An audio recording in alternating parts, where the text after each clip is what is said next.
seen a lot of podcasts too where they just do headsets with the mics, so they don't have to worry about plugins, and so like that might be something we have to look into going down the line here if we don't want to do these super raw sounding podcasts. But I feel like the raw sounding podcast gives a little special feel. I think it does. I actually had a lot of people like reach out and be like, hey, it's kind of like I'm sitting there with you guys, kind of like BSing. So, which is what we like about other podcasts too, like how informal it is, but yet there is kind of like a foundational framework to it. But anyway, we'll see what goes on now. But hey everybody, welcome to episode 2 of Vets and Barbells.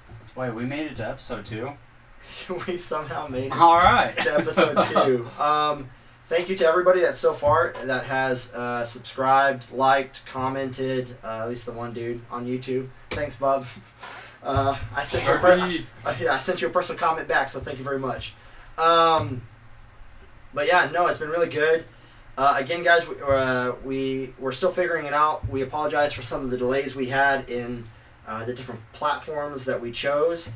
In fact, like, to show how out of our hands it is, we submitted, we recorded Monday. I submitted pretty much everything by Thursday, which was a day late. I had things to figure out. I didn't realize that, like, without artwork, nobody will take you.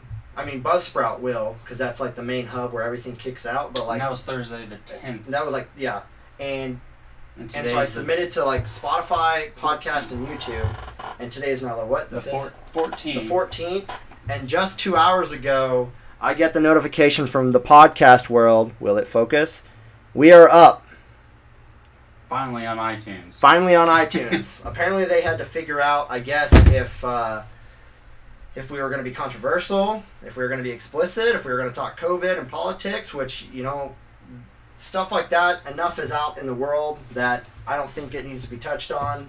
Nah. My gym's no longer affected by it, you know, as far as quarantine and lockdown BS, but and so, you know, we're getting by and we're moving forward, so it's pretty awesome. But again, thank you to everyone so far that's kind of picked us up and given us a listen, and we're going to get after it today. So Kevin and I got talking, and last time we talked a lot about kind of our intro into the military, and he thought it'd be a good idea to kind of share more of my side of what brought into fitness and kind of why I am where I am right now as far as my civilian career, which I'm all about. I can definitely go down some rabbit holes, and so I kind of I called him ahead of time and be like, hey, get some questions and like, you know, bumper rails ready, because, you know, I can go down some rabbit holes real quick if I'm not kept in check. So we're going to see how this goes. Oh, on another note, I just forgot.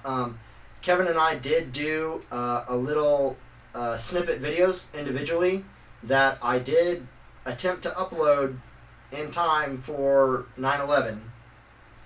Let's just say, if anything last week taught us our lesson, everything is taking its time. So it'll be belated, but there is kind of like a 9/11 little thoughts that we wanted to, a lot of personalized thoughts that, and we didn't do it together like we did here. We purposely filmed these separate, away from each other, and then, you know, put it together to put out there. So you get a little bit of me and him, separate, different, but same.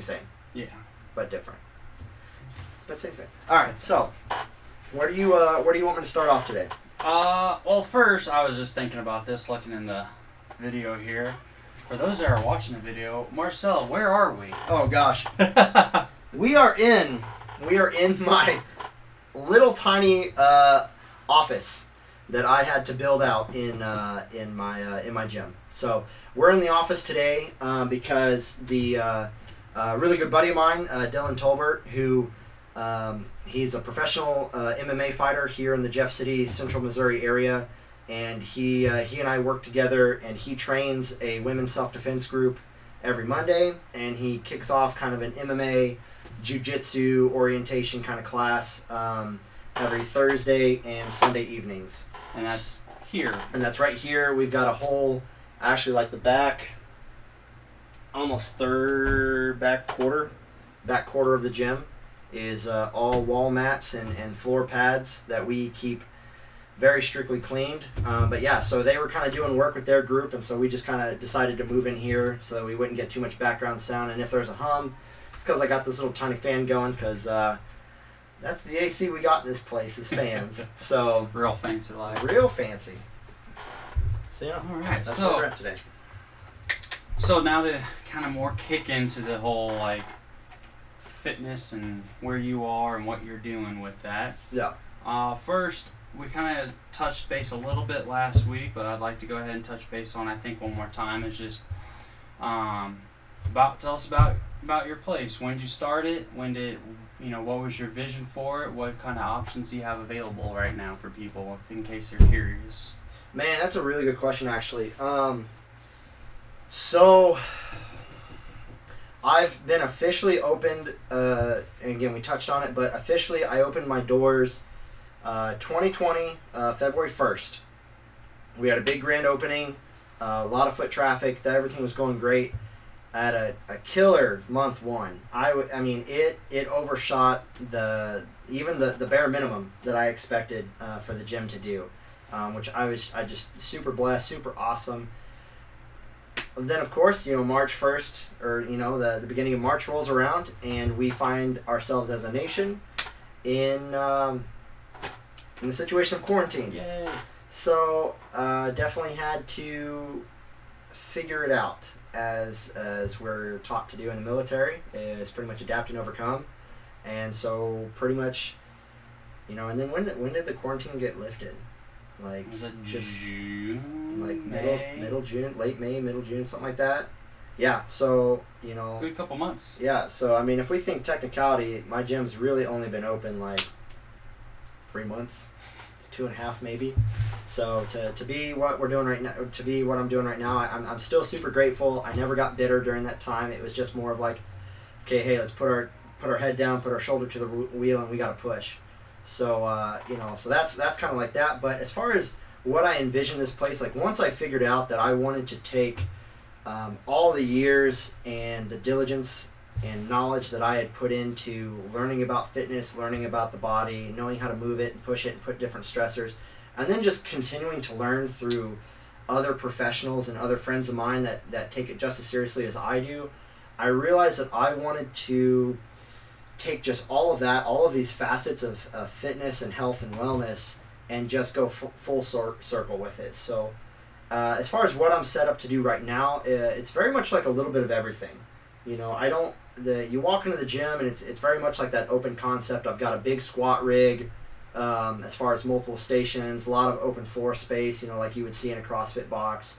But I've also got like a free weights section. I've got a rack of dumbbells. I've got benches. Buttload of bumper plates. And that was a blessing too. So thank you, Cody, if you listen to this, and my buddy Dakota that I trained with and trained under at one point out at college. He was a big, I wouldn't say investor, but he helped me get some equipment. And that's why I had to go out to Virginia on a road trip one time. But so I've got that, and I've got a leg press. That was a huge blessing to get in here, and you helped me haul that thing in here. And so I mean, I'm getting little pieces of everything, and of course the MMA group. But that's what I'm set. So there's a lot of little different things. I'm not all strongman. I'm not all CrossFit. I'm not all like just bodybuilder. I don't really have any cardio equipment in here. Like I've got an air bike. I say your air bike. My air bike is brand new. The treadmill's now at my house for my wife to do cardio.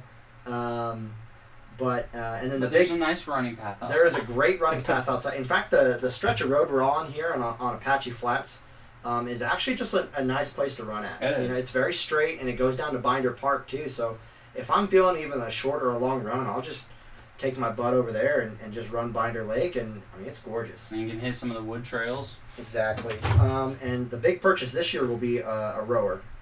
Nice. That'll be the next thing I get in here. I'm not really going to go skier. I was actually telling somebody that today. I'm not going to buy a skier. It's very much a piece of niche equipment that's kind of like, it's Gucci if you have it, but it's not like necessary. But there's between the air bike and a row machine, there's so many different things you can do with both of those that it's pretty legit.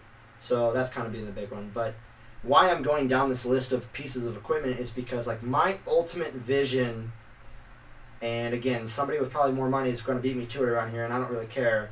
But as I really, from the beginning, my vision was to take all these years of experience of what I love to do and essentially create a performance training center. Is to just help people find a place where they can come and know that they're going to not only have the tools and equipment necessary, but also knowing that they have the staff available to not just get healthy and fit, but to literally perform. Mm-hmm. Like to perform in life, to perform in a sport, to perform in a hobby. Because like it says, fitness and athletics, yes, everyone can get fit, and the same thing is true. Everyone can be athletic. We don't have to just, I feel like we say athletics or athletes, and we feel like we're only talking in a context of sport athletes. Yeah. But here's the issue, our ancestors hunting freaking mammoths and saber-tooths, those were primal athletes. You had to hunt down an animal that could tear you to shreds or stomp you to bits, and you had to be more than capable to take that thing down. Now granted, we don't have to do that anymore. I mean, there's still a large percentage of the U.S. that do still hunt, but we don't hunt to the same degree. Oh no. The world as a whole has become so much more entitled to these, depending on what part of the world you live in, these privileges of not having to be a gatherer or a hunter, and that's great. That's great that we've come that far as a society. But the thing is, you can still work to perform yourself within life. I'm working with my brother-in-law, and we've only been working with him for probably about, I want to say 2.5, 3 weeks. He had to go on vacation there a little bit ago. But just between 2 weeks of working with him to try to get him closer to his sustainable goals, they went to the beach. He had to go on a long, kind of a hike to get to that beach. And he came back and he just said his mind was blown that after taking it seriously for 2.5 weeks or so, that he could do that hike and he could run on the beach with his kids and he could do all these other things. And while, he hasn't dropped a ton of weight and he hasn't, reached these extreme goals that people want to see so fast, mm-hmm. the thing is he had the energy, he had the stamina that he had built up to be able to just do more with his family. And I feel like that mindset is lost nowadays because we're always in our phones, we always think we're busy, and I catch myself too that, sometimes I don't take as much time with my kids as I should, and the thing is, I'm full well and capable to, and so I check myself a lot. And so going back off of this tangent here is to be athletic and to be fit, I feel like should be everyone's goal. I don't expect everyone to want to power clean or to want to deadlift heavy, but if you're coming to me and you're like, hey, I have to lose weight, but I have to get stronger because of XYZ, whether it's job, family, hobby, whatever, wedding, I got a wedding coming, whatever it is, it's look, performance is going to be a part of that. And I just feel like sometimes people lose that. They're like, oh, it's just losing weight, or I just want to get stronger. And that's fine. And again, this goes back to whatever your goals are. Again, this just pertains to what people's goals are. But due to my experience and my history, when someone comes to me and wants me to train them, I take the experience of training athletes and training people to perform at that next level that they're ready for, and I make that a part of their progression. Yeah. And I feel like every good coach, I'm not saying I'm the only one to do it, because I've met a lot of friends and a lot of good people that they do the same thing.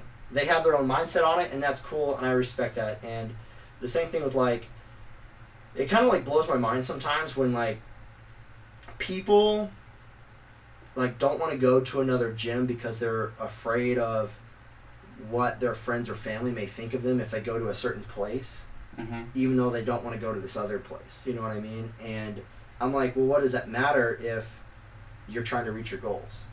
If you feel like you can go do your goals at Gym X, and even if it's not mine, I don't care, but they feel like they can take something from one place and move it to another and keep getting better, I'm all for that.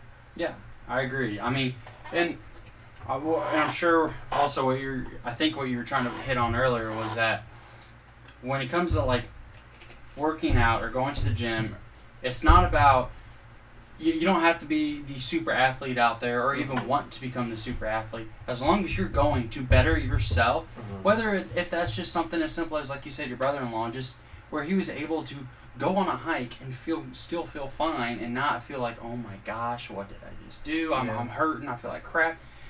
Simple as that. Yeah. It going to the gym is not about, oh, let's get in there and lift the heaviest weights and crap. It's, if you want to go to Planet Fitness, there's nothing wrong with that. If that's the right atmosphere for you, and if that's what gets you motivated to be able to just better yourself simply to make yourself happy.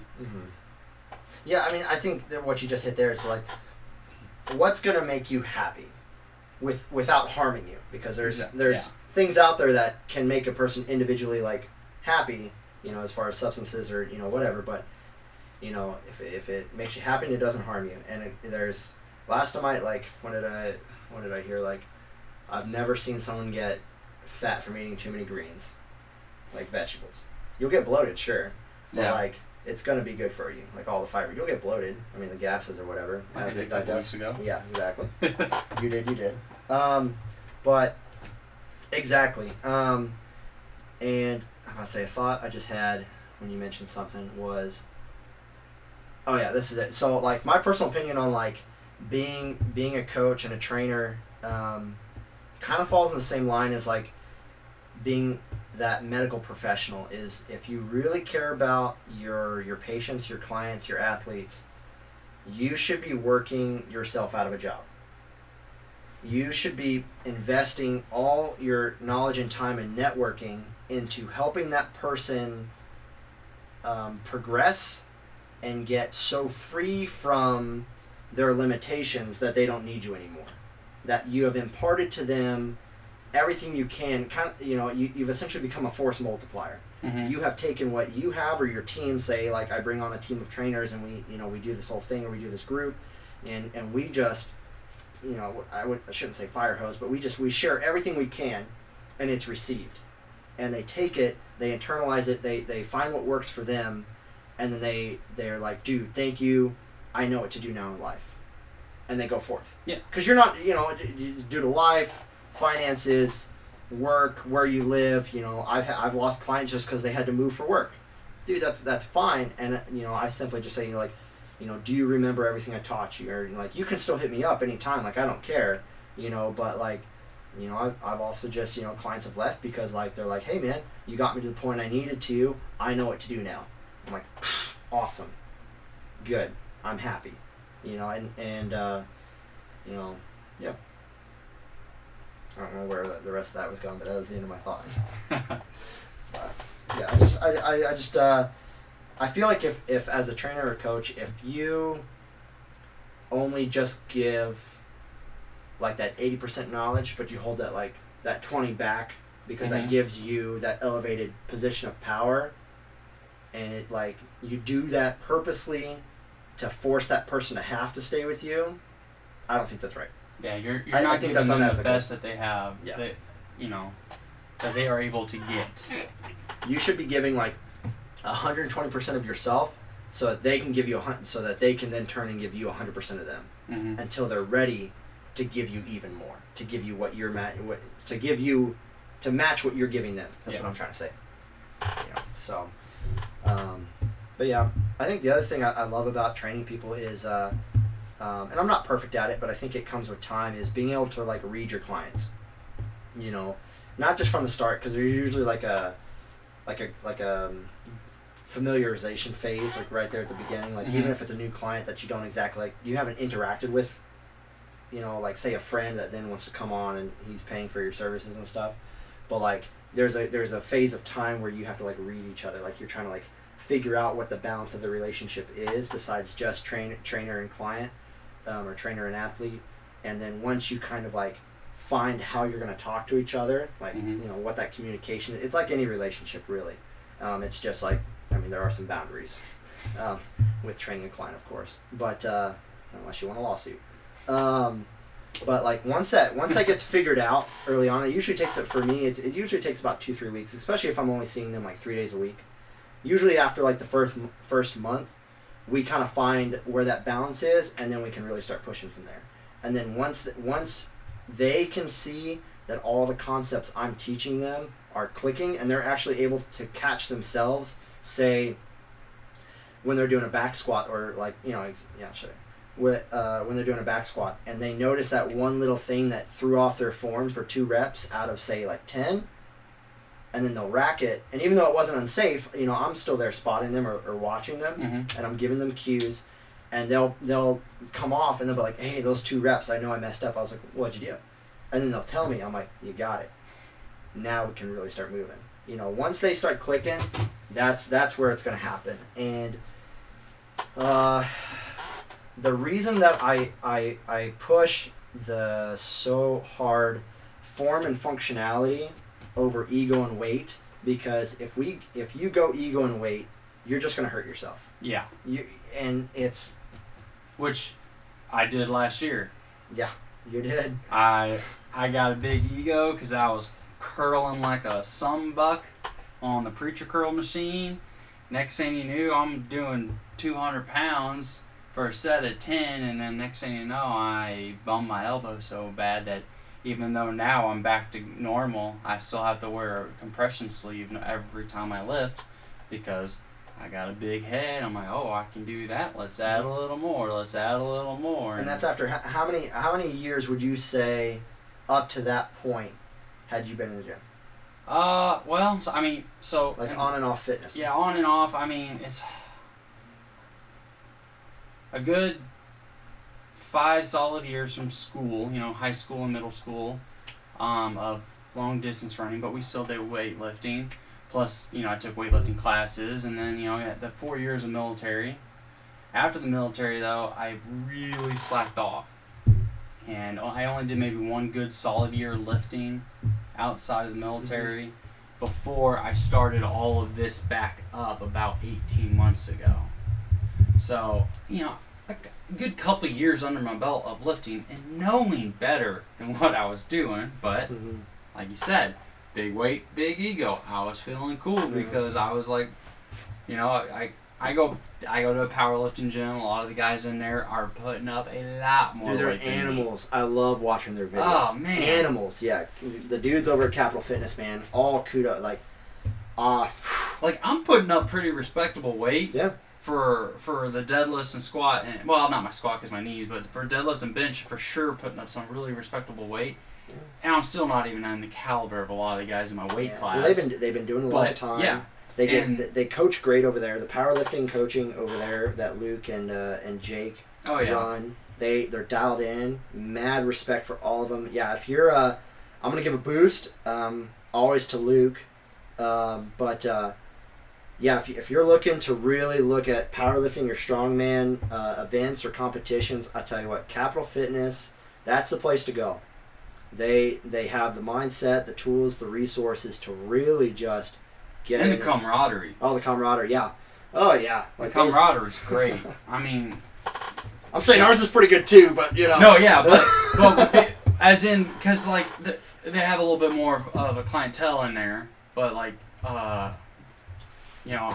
I'm working off a program with Marcel, and the other day, though, I was over at Capital Fitness doing deadlifts, and just something didn't feel right.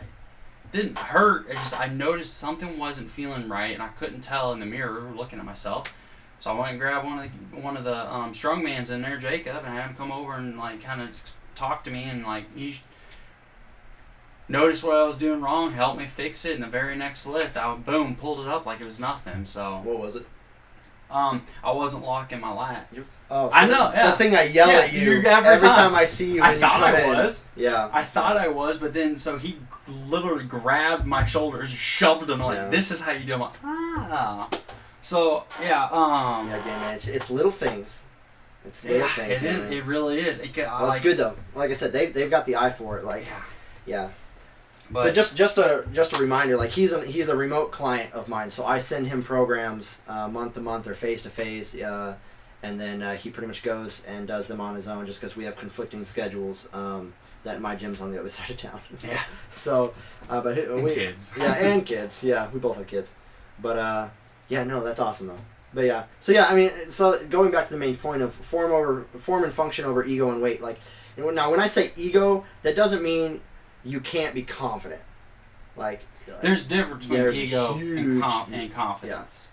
Yeah. And we'll definitely deep dive into that on probably like a mentality podcast. Like we'll probably go over mentality, but like if you don't know already, like you can be cocky and confident, but you got to be able to back it up, and you got to be smart about it. Like, hey, if you know you can pull that weight, and you know that you can lock in that form and do it safely every time. There's a difference between looking at your weight on your bar and like, throw some chips on there too. Looking at your bar and throw some 45s on there. There's a big difference there. Yeah. And that 45s is your ego, and chips is your confidence. Chips is 2.5 pounds. Yeah. Chips don't count. Yeah, everyone's different on that one, but again, form and function. And the reason I learned all that, and this is going to go back to the very beginning of like my fitness journey, is in high school. I'm going to try to keep this as concise as possible. So, Spark Notes version. Yeah, I'm going to try to like blitzkrieg this right now. Okay, so growing up, I'm the oldest of 3 boys in my family. Grew up in the South, a little bit in North Carolina, a little bit in Virginia. In Virginia, my brother and I would go to high school. So my second brother, Ian, he and I are only like 16 months apart. So my earliest memories, he and I were always there, hanging out together.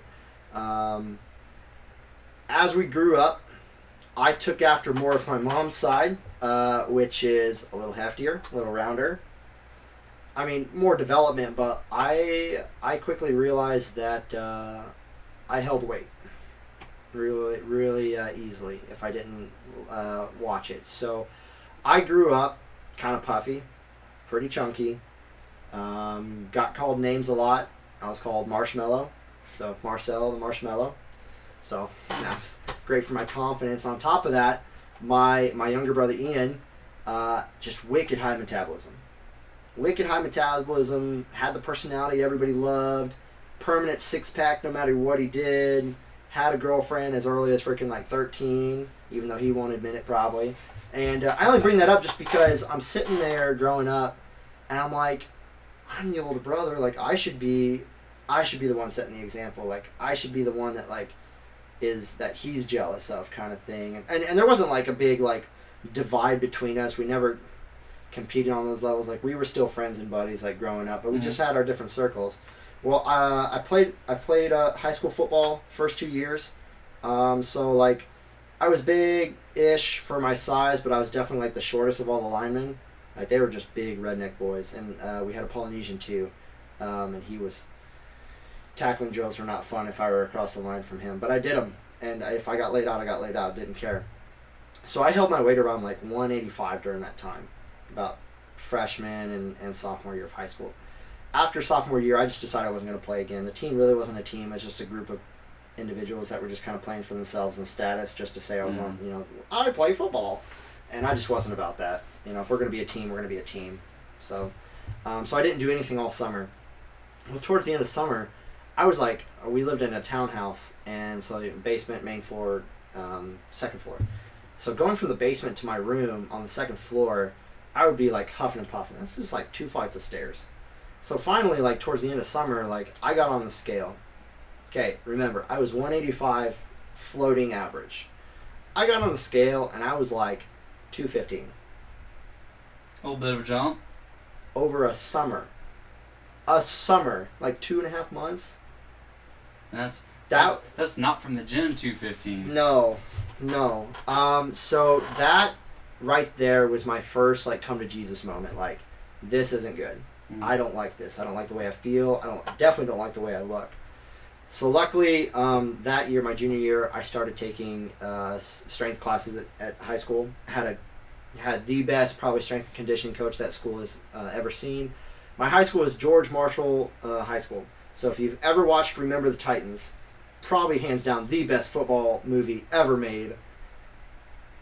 Try to change my mind. But in that movie, at the very end, they play the big team at the end, and it's Marshall High School. So it was my high school that they played back in their prime. Okay. We're not that good anymore. Just going to put that out there. At least last I checked. So, Coach Lapthorne was his name. And if I remember right, he came to us to be like an assistant football coach. And he had come from getting a strength and conditioning degree from Ohio State. I think he had also played football for Ohio State. On top of he was a lot older too, so he wasn't a young dude. He had trained NFL athletes. He had trained bronze and silver medalists, Okay. or at least been on the staffs that had the coaching staff and training staff that had coached these individuals. Mm-hmm. So he came to a small district high school and he brought all that knowledge. And I was just at the perfect point in my life where I soaked it all up. And I soaked it all up for 2 years of what was left of high school. I ended up taking 2 weights classes in my senior year just to be around it more.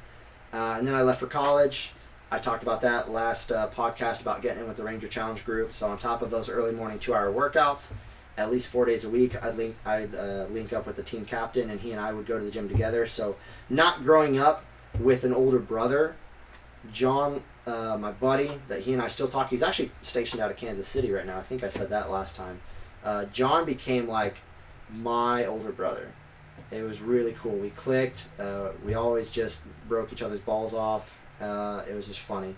But yeah, so there was that fitness there. Left, came back, and then playing college lacrosse at Southern Virginia University. Mm-hmm. Linked in with my business partner, Ryan Foster, who owns a gym out in Washington State. He was my first college strength and conditioning coach, and I needed a side job. So because I loved fitness so much, he let me come in and kind of be like part of the cleaning crew. But then as he and I got to know each other more, he actually entrusted me to be like an assistant strength and conditioning coach, like an unofficial one, like a non-paid, almost like an internship, a non-paid coach there at the school. So I would help kind of coach through some of the accessory work for the football, lacrosse, and some of the soccer teams now and again.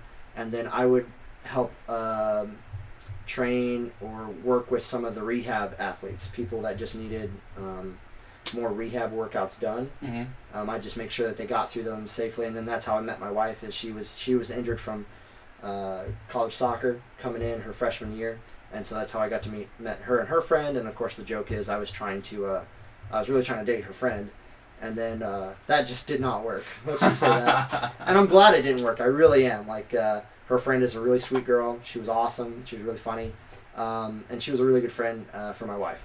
And so she essentially linked us up together. We were friends for a while, and then of course we got married. But so it was cool to be in college and to be used in that capacity and to be around.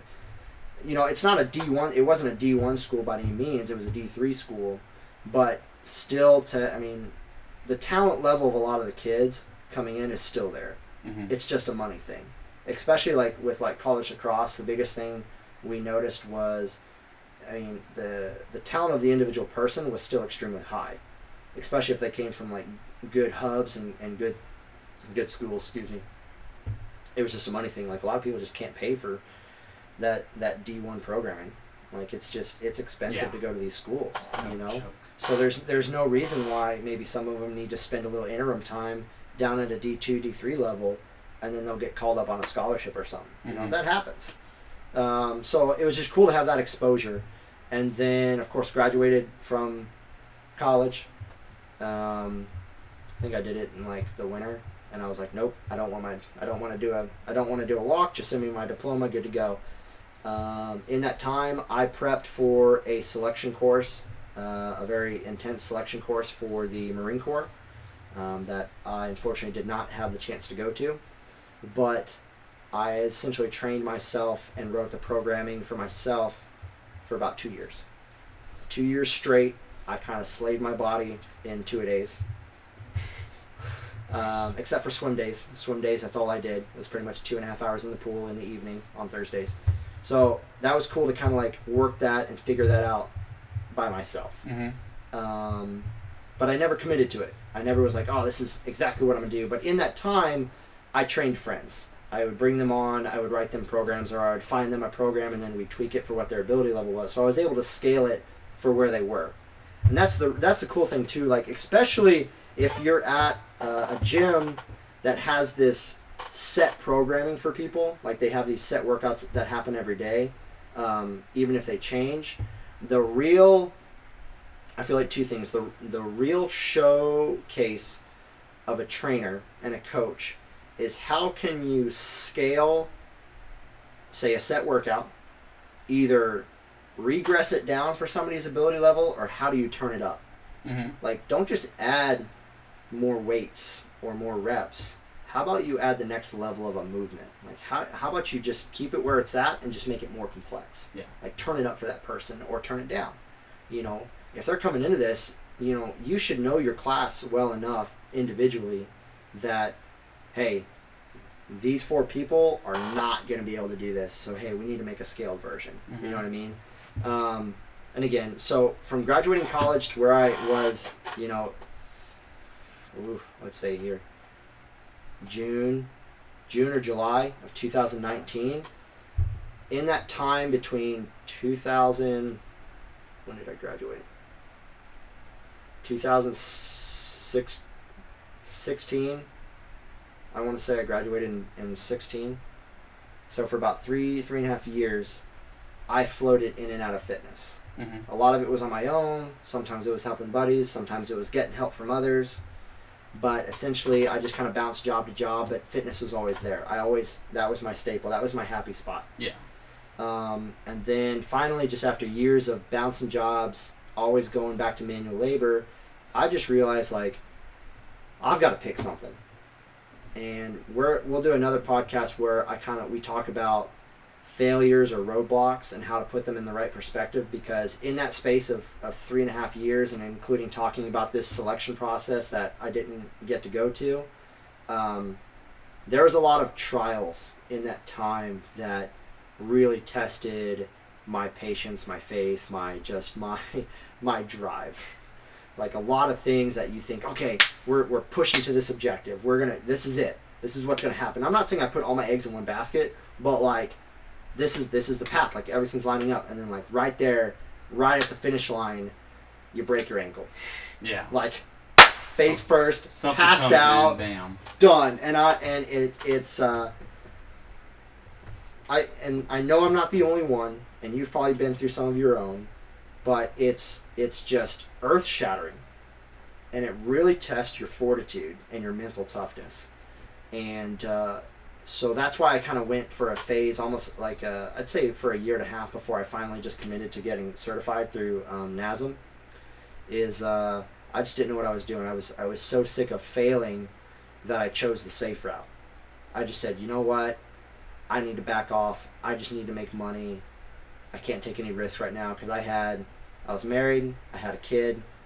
Had another one on the way, because my girls, just like your kids, are like 20 to 22 months apart. I was like, dude, I've got to make money. We up and moved our family from Virginia to Missouri. We have no idea what we're doing. We're just trying to figure something out. Mm-hmm. But I finally just committed. Something just clicked and said, no, I have to do something. I know what I love. I'm gonna get certified. Got certified through NASM. Finished that up. That was super hard. I did not realize how hard getting certified as a certified personal trainer or NASM was going to be. That is the hardest test I've ever taken. Holy crap, was that nail biting? Because if you pass fail, last time I checked, they don't tell you like your percentage, especially if you passed.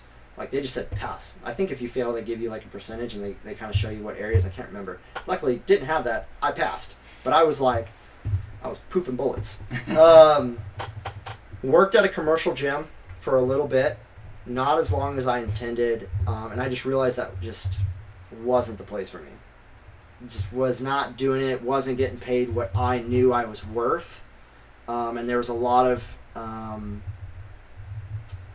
empty promises made that did not ever come to fruition. And in the end, I mean, I just had to make the big boy decision to be like, look, I've got a family to take care of. Like, I'm not this 16, 18-year-old certified person that just needs a part-time job. Like, I need full-time revolving clients. Like, it's got to happen. It just wasn't.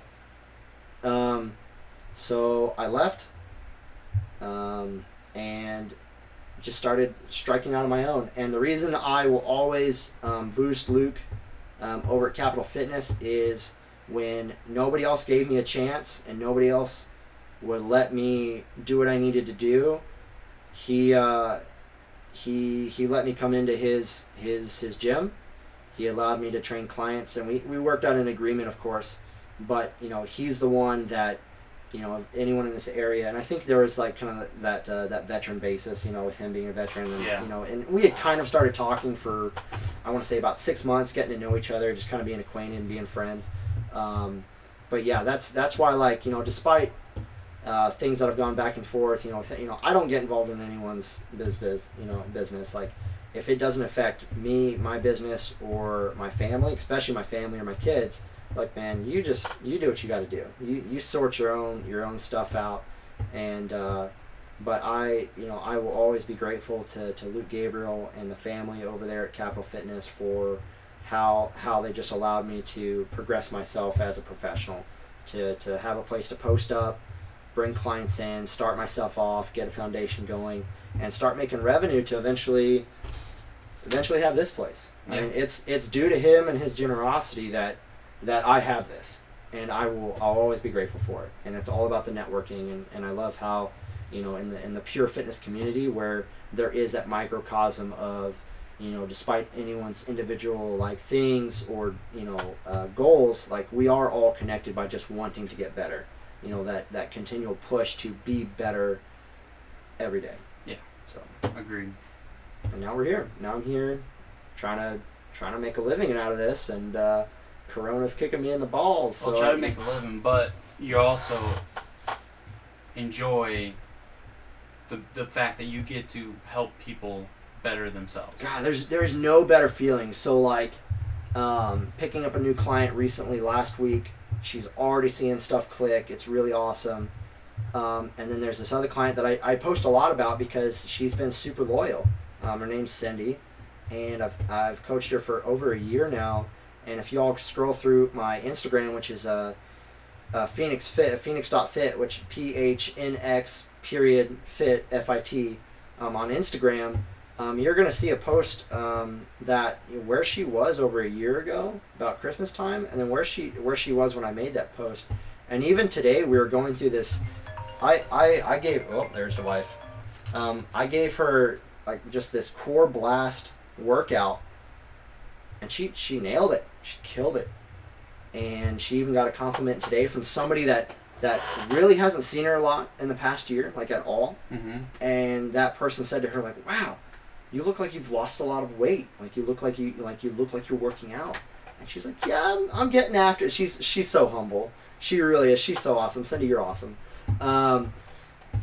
But again, it was just a boost to her. And then last week she's like, it's great because I can tell, like, my shirts aren't, rubbing on me as much. Mm-hmm. And the biggest thing I try to tell people, like, from the get-go, especially if they're an individual where there's going to be to need like a lot of work, like a lot of commitment and discipline to make their goals achievable.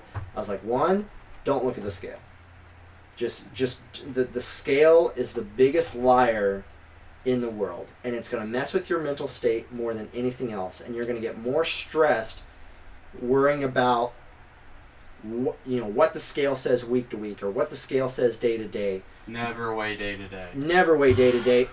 Unless you're that bodybuilder who has to hit that weight. You have to hit that weight. Unless you're trying to make weight, that's my only exception for that. Otherwise, don't. But again, I'm in that state right now because I'm working with someone on the side. Scott Holiday. He kind of helps me right now with some things. But the thing is, the scale is the biggest liar, because the biggest thing I feel like what I like to tell people straight off is we need to just restart the engine, especially if there's just been a period of either like no history of workouts or exercise or fitness or wellness at all. If there's no history of that and I'm starting with a blank slate, I love it. I love working with people with blank slates, mm-hmm. because that means I can essentially take everything I've learned over 10, 15 years and just give it to them. Just, here's the banquet. I want you to feast. I want you to ask me questions. I want to make sure that you're grasping these concepts because I want to see you just freaking take off like a rocket. I'm not saying I don't like to work with people like that do have experience, but a lot of those times, like if someone's coming with a lot of experience, I have to work through some cockiness. Not saying everyone has it, but sometimes like when you're trying, when you know this person, like you see an imbalance, or you see a correction that has to be made, and you're trying your best to coach someone through that, and all they're doing is pushing against you because, oh, they've done it this way. I'm like, hey dude, that's super cool, or gal. Like I use dude like unisexly. Like dude to me means guy or gal. Or look guys, look dude. Like I get that, but I need you to understand this. You can take what I'm saying to you and warp it to work with what you want to do, but I can tell you that if you just input 50% of what I'm saying, if that's all you want to take, you're going to get better. And sometimes it just doesn't happen, and sometimes people finally like break the ice and they'll use it, you know. So that's like with me was when it came to doing squat, you know. I've been doing squat since I was 14. Yeah. Come to find out, you were jacked up. Oh, I learned wrong. And it's not like, oh, I this is how I do squats. It's I had been taught by multiple coaches, by a weightlifting class in high school, and yeah, I was doing it way wrong, which made a huge difference when we started doing it right with my already bum knees. Yeah. That doing it the proper way made it better. Yeah. Much better. And when I say way wrong, I'm not just talking like a little things. I'm talking like there were severe risks to your like just your biomechanics and your form. Like it was hard to watch, and it like my knees and back and hips hurt for him, and I knew he was feeling it because I was like feeling it through him. But yeah, so that's why I just put form and function first. And I love seeing people just the light bulbs come on, the realization, the concepts clicking, and them catching themselves. And to be honest, when somebody's just restarting that engine, going back to my point that I then like super went down a rabbit hole on, when we restart that engine, like again, your body's going to go through this cycle of there's going to be some initial soreness. Like there's going to be a lot of initial soreness. I mean, you're doing something that your body either hasn't done in a long time or it's never done. There's a difference between soreness and pain. Exactly. Now, if someone's starting out or somebody that I've been with for a while that like I said, the client I've worked with for over a year, like I push her pretty hard.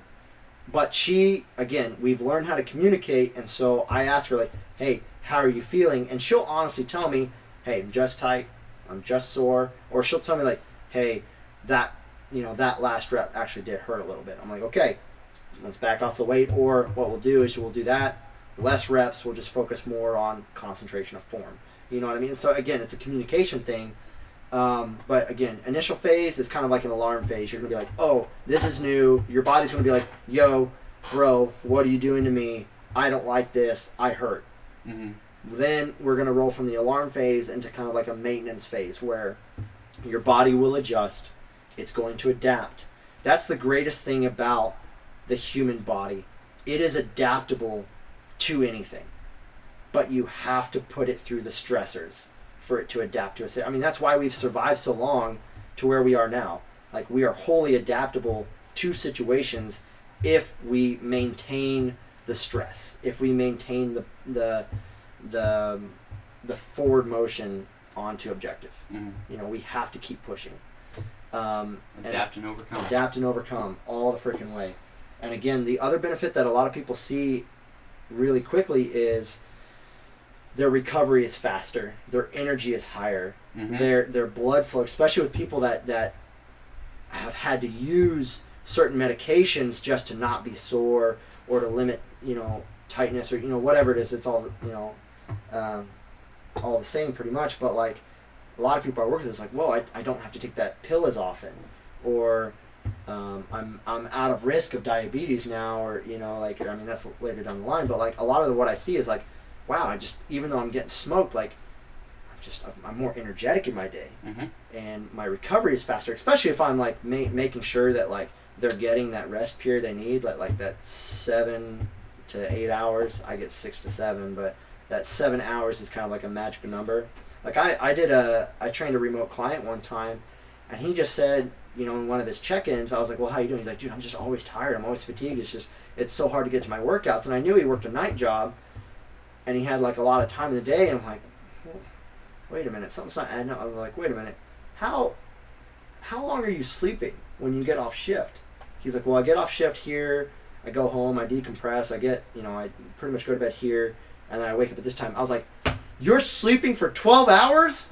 Like, all right, pump the brakes, hold the phone, technical timeout. Whoa. I was like, bro, I sent him like 2 quick articles that they weren't very long reads, and then I pretty much like gave him spark notes. I was like, look, dude, you sleeping that much, even though, yes, I know you're coming off night shifts. I've done night shifts. I'm not doing them anymore. I was like, look, you cannot sleep 12 hours. No. Your body will actually like degrade. Like, it will get worse if you're sleeping more than 8. Like, that's what I told him. I was like, look, because you're sleeping 12, we can try to dial you back like by 2 hours at a time.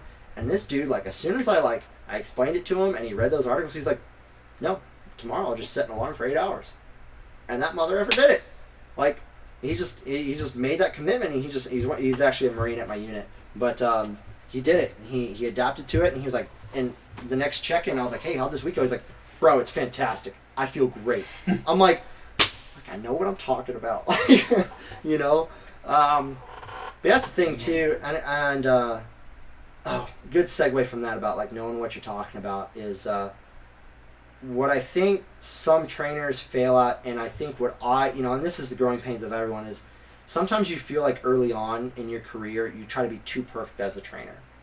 You try to be so on point, so perfect, like you somehow have to be this universe of all knowledge. Mm-hmm. Like, it's somehow hard for people to have themselves be projected at times as like you're vulnerable or you're not perfect. It's like, well, I'm the trainer or I'm the coach. Like, I have to be seen as the highest pedestal on the field or in the gym. And I feel like the furthest couldn't be farther from the truth. Like, you definitely need to set like a professional standard that people see you as. Yeah. But like, it's not horrible if someone sees you miss a lift, or if you're not lifting the heaviest as the biggest dude or the strongest dude in the gym. Like, I feel like your character and your professionalism as far as like how you coach should be what speaks for yourself. Like, what are the results you're able to get for somebody? And this goes true like with outside of fitness. This is your job. You know, this could be your family. Like, nobody cares about how you look, but it's what your character is and how you treat others around you. Mm-hmm. And can you help others around you, say at work? Can you build that team up? Or if you're not even the team leader or the section leader, you know, whatever they call it in the cubicle world. What can you do to help? What can you do to bring your team together and make it better? Because if you're just going to be a stick in the mud, or if you're just going to be a follower, then just be prepared to be a cog in the machine for the rest of your life. Yeah. And that's a choice. And the reason I struck out on my own and I left the commercial, I guess, you know, gym side of things, and again, I wasn't there that long, but I just realized what clicked. You know, when I left it, you know, I was upset for probably all of like 6 hours. I was pretty pissed. I was pretty upset just because of the way things worked. But at the end, I was like, no, this is good. This is really good, because I'm my own boss. I'm going to do this on my own. Because if I don't get a client, if I don't get paid, that's on me. That's not on a supervisor. That's not on a CEO. That's not on a job, you know, somebody above me. That's my call. Mm. You know, if this doesn't work, that's on me. And those of you that, hopefully in the podcast world, you know, that have listened in this world enough that you know Jocko, the Jocko podcast, or you've read his book Extreme Ownership, which I have on my desk, which the laptop is on right now. I love, if you go on YouTube and you look up Jocko Good, there's like a 3 or 4 minute video, and it kind of puts the context of things like, oh, if something didn't go your way, good, we can do XYZ to get better. Like, and he just blasts all these examples, you know, civilian, military, you know, family life. Mm-hmm. And it like, yeah, dude, like, failure or doors closing isn't, and that's, you know, when a lot of these doors closed in my life that we'll get into, and you'll share your own too, like, I found that video before I found this podcast, and it was just like a huge weight was lifted off my shoulders. It was like, you're right, I can make the most of this. Yeah. So anyway. So Man, we've been going for a hot minute. a little bit. I want to give my quick. Okay, go for it, bro. It's gonna be the Spark Notes side of it, really. Sorry, that was not Spark Notes. That was like. Oh no, it was good. It gave 500-page chapter novel. Good info because it was combination. Yours was combination of not just your background of fitness for you, but also the background of the fitness for this gym, and which also leads into the background for what we're doing right now. Yeah. So, my whole fitness thing really started, I guess, growing up. I didn't grow up on a farm, but I grew up out near farms, and so I did grow up, bucking hay bales and every once in a while working out on the farm and going out and doing, cutting wood, loading the wood up in the truck and all that good stuff. Farm boy strong. But growing up though, I was a skinny dude. I was a beanpole. You showed me you were a freaking telephone pole. I mean. The opposite of me. Complete opposite. I took it from my mom's side of the family, because my dad. Hey, that's good genes though. No offense. I want to say my dad's like 5'9", 5'10". He's stocky though. Stocky guy. He's stocky Midwest strong. But when he was in high school he was benching 300. Oh. He was a beast. I mean, when I left high school, I was benching 250, but. Jeez, 300 in high school is a serious deal. And in case if you're watching and wondering what the hell I'm looking at over here, I am trying to find a photo to show you really how ridiculous. And I'm letting my wife know I'm not dead or out somewhere else. So, anyways, to get back to talk about that, in middle school, I played t-ball and I played flag football, 6th and 7th t-ball grade. In middle school, huh? 5th, yeah, probably.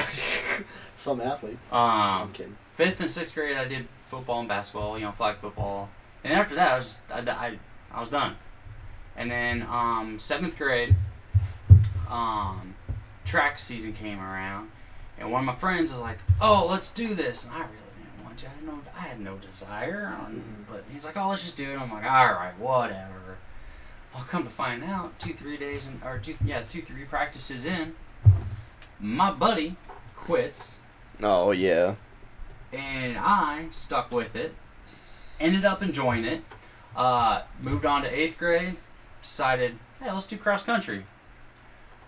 I wasn't in it to, win it. I was just in it because I was starting to like it. I was enjoying the running. 8th grade did track, and then got into high school, and I did cross country all the way through high school and track freshman, sophomore, junior year. I did not do it my senior year. Senior year cross country, got a stress fracture halfway through the season. Wasn't able to finish out the season. I stayed with my team. I helped my team out. I was there for practices. I went to all the meets. But also at the same time, I had already signed up for the military. Knew as soon as I got out of high school I was going to service. Yeah. Hey, so I lost the motivation I for track. I applaud everyone that makes. I mean, whenever you make that decision, but for those of you that you figure it out early, hey, kudos on you, because like I said, I had that team leader that he and I were the exact same age. He joined right out of high school. That dude had 3 deployments. Yeah. Bro, I was mad jealous. So, yeah, I wasn't like a super beast, but I was still pretty damn happy with myself with the way I could run. My fastest 5K was 15 and change. That's booking. That's five minutes a mile, give or take. Yeah. That was booking. I had done 1 marathon, 2 half marathons. Went into the service. Had been a little while since I ran, but at that time, that stuff kind of stuck with me longer anyways. Yeah. And I was smoking everyone when it came to running. I was smoking the drill sergeants. Let's just be honest. The basic entry of the Army is not that, all right, high fitness standards. Anyway. I will say that there are some dudes that slip through at boot camp that I'm like, why are you here? So, I had that, but again, when I graduated high school at 6'3", 140 pounds. You never told me your weight. Yeah, 140 pounds. I was so stinking tiny. I am trying to find. Nope, that's the wrong thing. I don't know how to use Facebook. Yeah, there's a reason I got rid of Facebook on my phone. I was tiny. When I got into service, by the time I graduated AIT and got to my duty station within 8 months after graduating high school, I got up to about 165, 170. Yeah. Still pretty damn skinny, but I was looking a little bit better. There we go. All right. Can you find Waldo? Oh boy. All right. Try to see if it'll zoom in. That's me, my senior year. Look at them legs. Look at them freaking toothpicks. Yeah. Yeah, that was the opposite of me. You wouldn't have found me running high speed. You would have found me rolling myself a bowling ball down a hill. Serious. So, during deployment, my squad leader I talked about last week, Sergeant Lee, we actually hit the gym pretty good. Dude, deployments are where you freaking... When I came back from deployment, I was sitting about 180. You know, that's decently modest. I was looking good. I was for your size. I was cut. I had a hell of a six pack. Of course you did. I was looking good. I've never had washboard abs. Just saying right now. I was looking. I didn't even have to flex and have washboard abs at the time. I was looking good. Nice. But I was still skinny. Yeah. But I was still, I was You're healthy. fit. I was fit. I was definitely really healthy. Fit, yeah. Got out of service. Kind of lost the motivation to run. My knees started really hurting me. And I was living in Buffalo, going to school, Buffalo, New York, that is. I was going to school, and I just didn't really find the time or the want to work out anymore. I dropped weight again. Got down to I bet you I got down to at least 150, 160 again, easy. Yeah.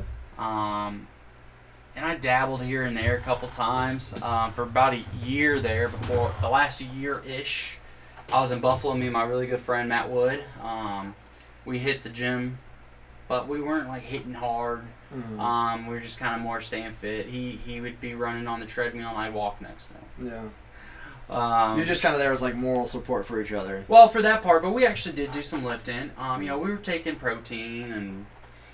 I think Syntha 6 or something like that brand or something. Solid. It was decent. Yeah. What year was that? That was 2013, 14. Yeah. So BSN, the Syntha 6, the Muscle Farm, Dymatize. There's one other. So and the flavors were pretty good. Yeah, they were solid. Dymatize. But we weren't taking very much. We were having a scoop a piece. Yeah. I think serving size is actually 2 scoops, but we were freaking college kids, broke as hell. You got to stretch that. Money for that, so we'd buy the can together. Otherwise, we wouldn't have been able to afford it. Yeah.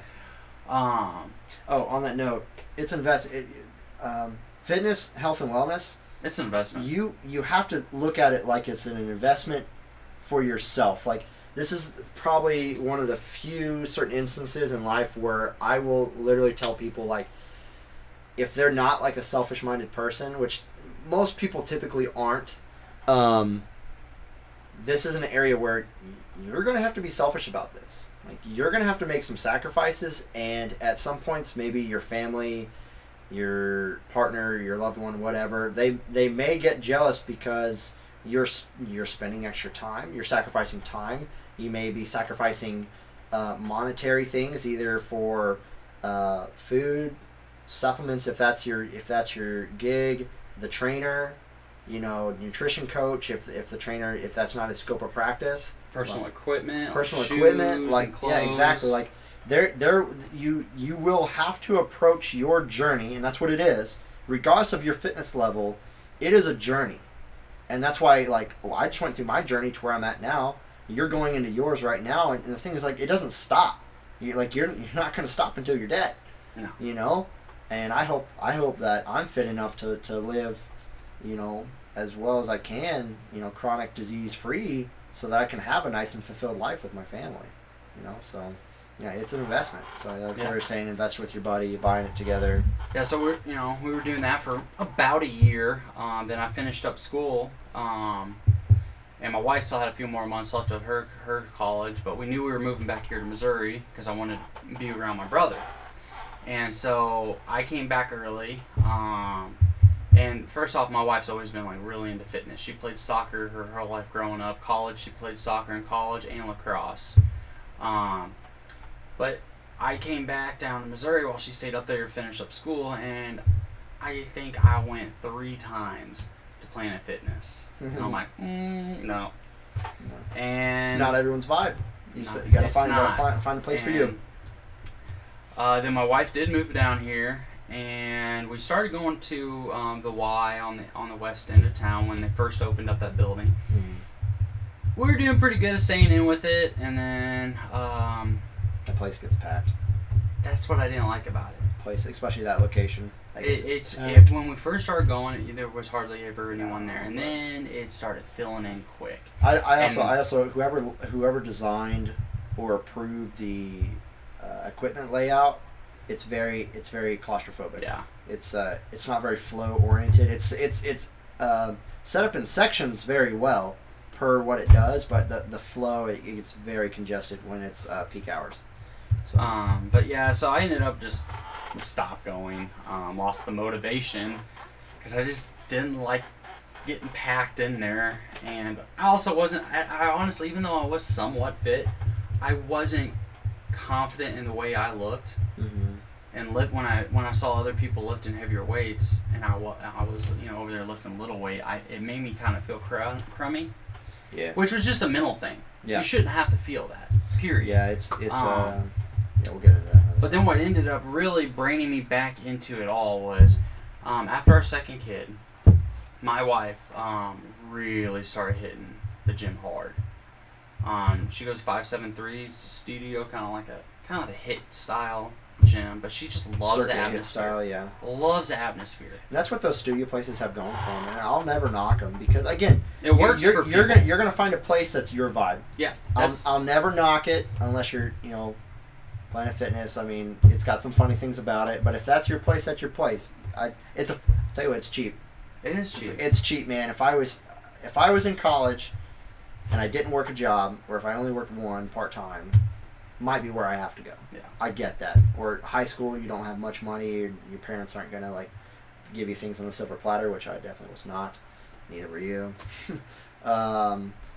But yeah, I get it. But yeah, the studio places, look, if that's your niche, if that's your thing, that go in, get that hit, feel good, you get the community, bro. You're bettering yourself every day, and I will always approve of that. And that's going to lead into kind of where I'm about to get into is that she's always been a fitness freak, really, honestly, really has. But it got to the point where when she started doing that, and it bonded with her so tight that the working out got to the point where, and even though it was kind of like that before, but now it's like if she doesn't work out for 2 days straight, that third day, she's kind of a pain to be around until she gets to go in the gym. I am fully the same way. I can be good for a day and a half, maybe 2. By the end, Lexi is kicking me out of the house, get away, get out, and just go to the gym. Just go do something, go for a run, go do something, because I can't stand it. I never was like that. Yeah. But after about how long? Maybe 6 months or so of her really hitting it hard.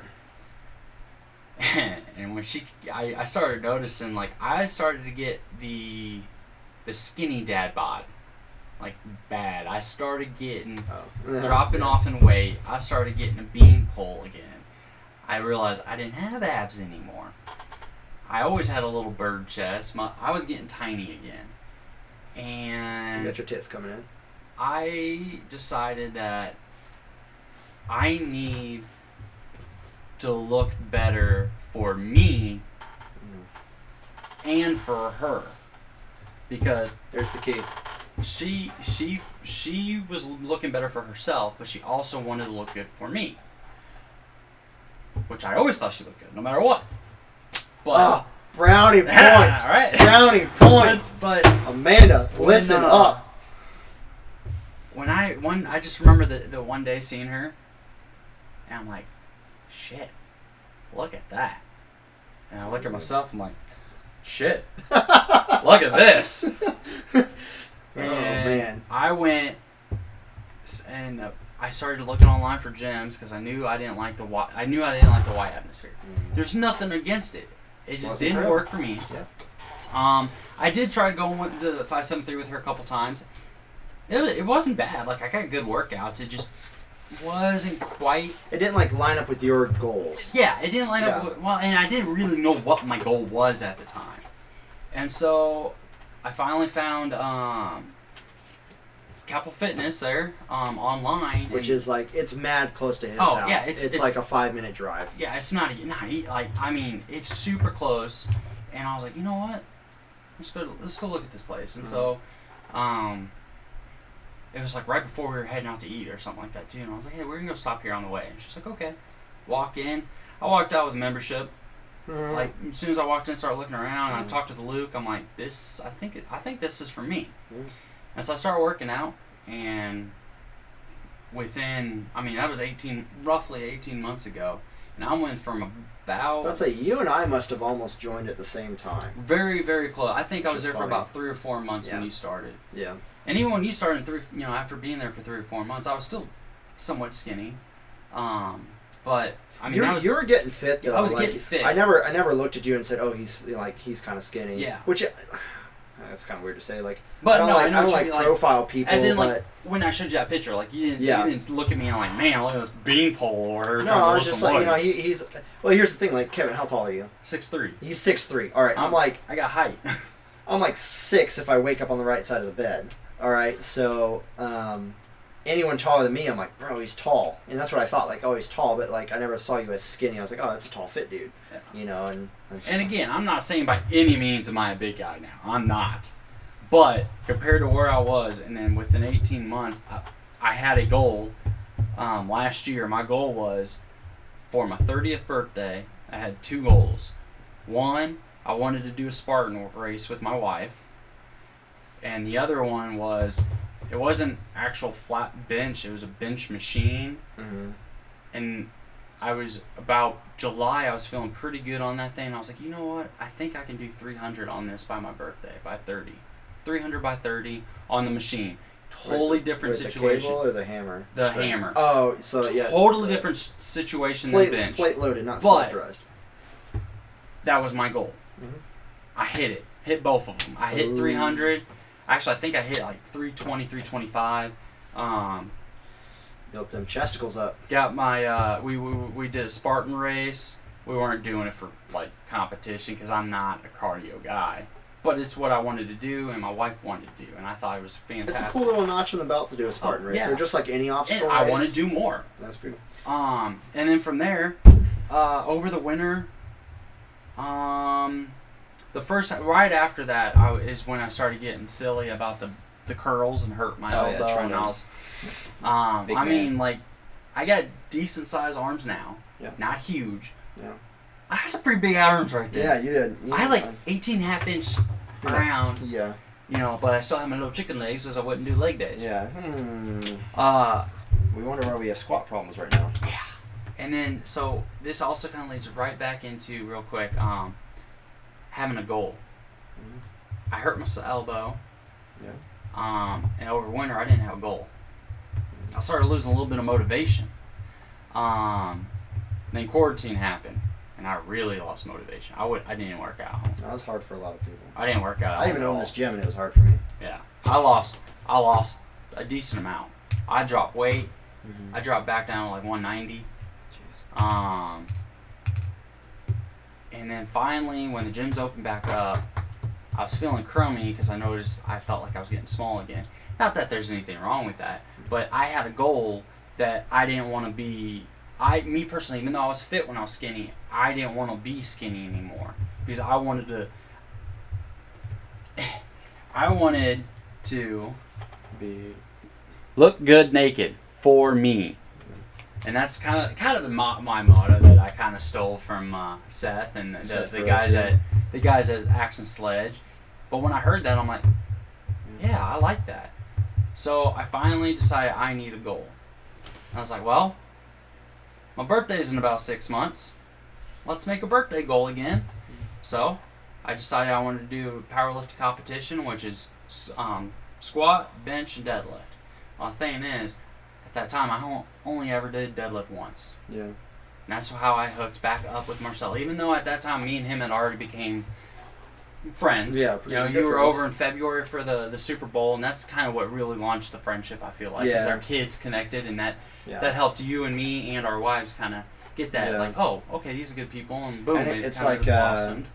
Over my time, I've become a lot more social and less like introverted, so it's easier for me to be social and like make friends.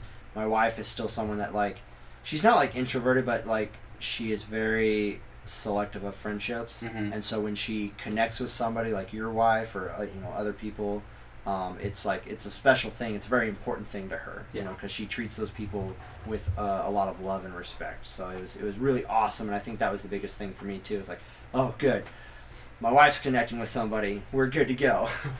So that's basically kind of my. I mean, I could go way deeper, and that took a little longer than I actually wanted it to. But that's a quick little like how it got how I got to where I am now.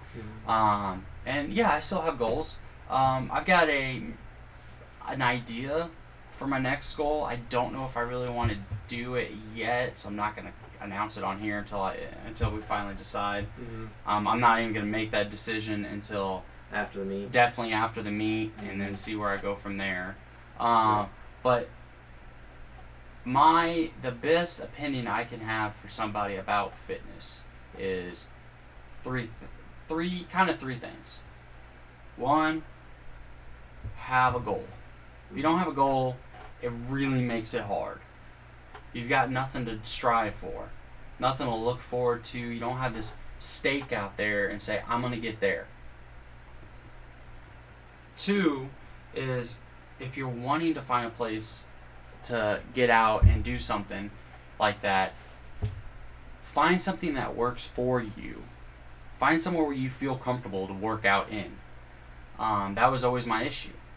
The best place before all this, the only place I ever felt comfortable actually working out in, like in the gym with weights, was when I was in Iraq lifting with Sergeant Lee. Because it was just us in there.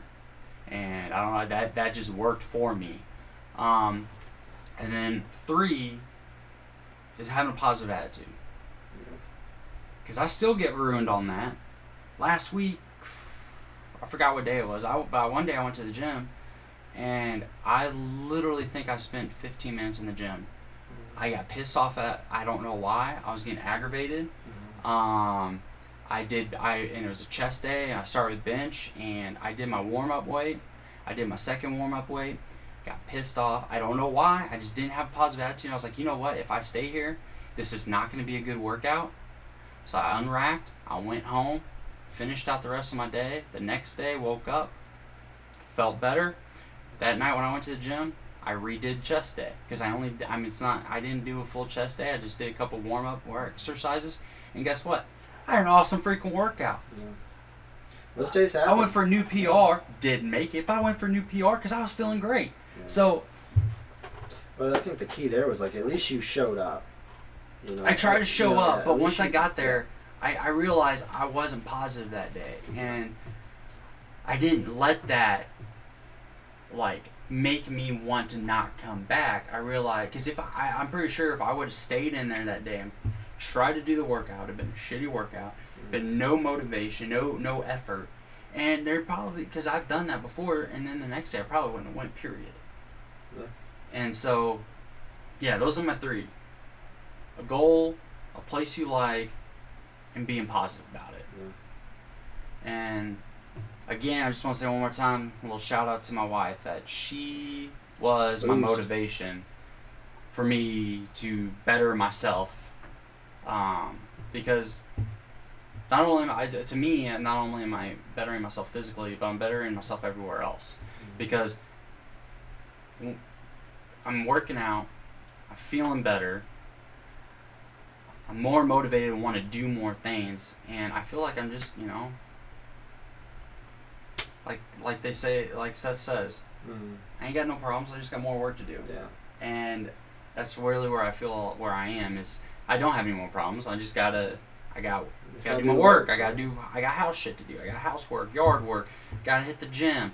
Just boom, boom, boom. And like my sister-in-law is staying with us, And she sees how we live our life, and she's like, "You guys are crazy. How do you find time to take care of 2 little kids, work full-time jobs, still go to the gym, still come home, cook dinner?" And it's like, I thought there, I see other people who I feel like are doing way more, and we're like, and why can't we do that? But it's just where we are, and that's how that we motivate or try to motivate each other to do the best we can.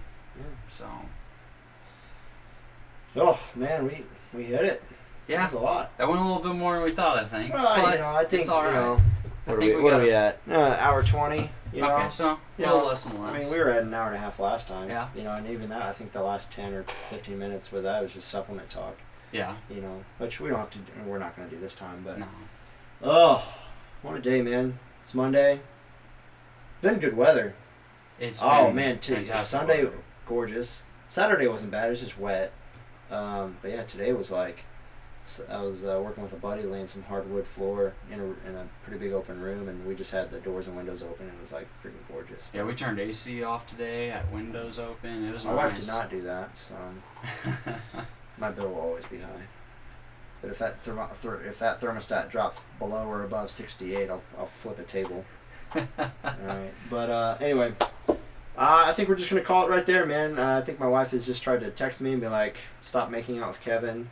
And come home. I'm like, "Look, babe, he's just all I got right now." It's been a long day. Gym spouse. Hey, yeah, you know what? Find a place you like to go and find a gym spouse. Okay? Don't, just simple. Just figure it out. All right, anyway.